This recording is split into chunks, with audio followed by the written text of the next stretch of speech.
ஆண்டவருடைய நாம மகிமைப்படுவதாக. அன்பானவர்களே, இன்றைய வார்த்தைக்கு உங்கள் அன்புடன் வரவேற்கிறேன். இன்றைய தியானத்துக்காக 2 நாளாகமம் 26வது அதிகாரம் 16வது வசனத்தை வாசிக்க கேட்போம். அவன் பலப்பட்ட போது தனக்கு கேடுண்டாகும் மட்டும் அவனுடைய மன மேட்டிமையாக்கி தன் தேவனாகிய கர்த்தருக்கு விரோதமாக மீறுதல் செய்து தூபபீடத்தின் மேல் தூபங்காட்ட கர்த்தருடைய ஆலயத்திற்குள் பிரவேசித்தான். உசியா என்கிற ராஜாவை குறித்து இந்த வசனம் சொல்லப்பட்டிருக்கின்றது. அவன் தன் தகப்பனாகிய அமத்சியா நடந்து கொண்டபடியெல்லாம் கர்த்தருடைய பார்வைக்கு செம்மையானதை செய்து தேவனுடைய தரிசனங்களில் புத்திமானாயிருந்த சகரியாவின் நாட்களில் தேவனை தேட மனதிணங்கி இருந்தான்.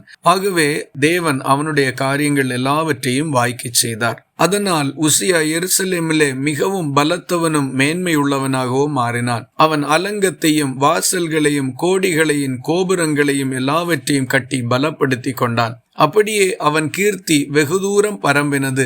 அவன் பலப்படும் மட்டும் ஆச்சரியமாய் அவனுக்கு எல்லா காரியங்களிலும் தேவனுடைய அனுகூலம் உண்டாயிருந்தது.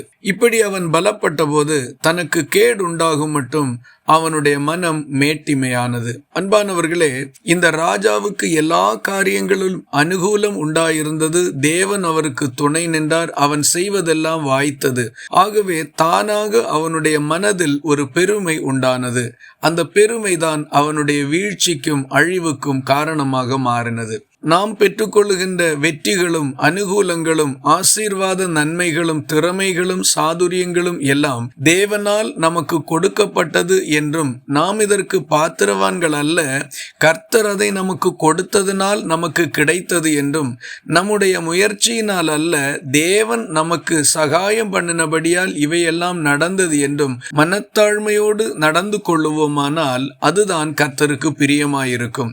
மாறாக நடந்த காரியங்கள் எல்லாவற்றையும் நினைத்து பெருமை அடைவோமானால் அன்று முதல் நமக்கு வீழ்ச்சி உண்டாகும். பெருமையுள்ளவர்களுக்கு தேவன் எதிர்த்து நிற்கிறார், தாழ்மையுள்ளவர்களுக்கோ கிருபை அளிக்கிறார்.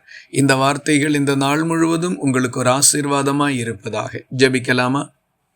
எங்களை நேசிக்கிற அன்பு நிறைந்த நல்ல ஆண்டவரே, நாங்கள் எப்பொழுதும் எல்லா சூழ்நிலைகளிலும் எங்கள் வாழ்க்கையில் நீர் செய்யக்கூடிய அற்புதமான காரியங்கள் ஒவ்வொன்றையும் பெற்றுக்கொள்ளுகின்ற போதும் மனத்தாழ்மையோடு தேவரீர் இதை செய்தீர் என்கிற உணர்வோடு உமக்கு நன்றியறிதல் உள்ளவர்களாக வாழ நல்ல மனதை தரும்படி ஜெபிக்கிறோம். ஒருபோதும் பெருமைக்கும் மேட்டிமைக்கும் எங்கள் இருதயத்தில் இடம் உண்டாகாதபடி கர்த்தர் காத்து கொள்ளும்படி ஒப்பு கொடுக்கின்றோம். ஜெபத்தை கேட்டதற்காக ஸ்தோத்திரம். இயேசு கிறிஸ்து மூலம் வேண்டிக் கொள்கிறோம் எங்கள் அன்புள்ள நல்ல பிதாவே, ஆமேன். கர்த்தர் தாமே உங்களை ஆசீர்வதிப்பாராக.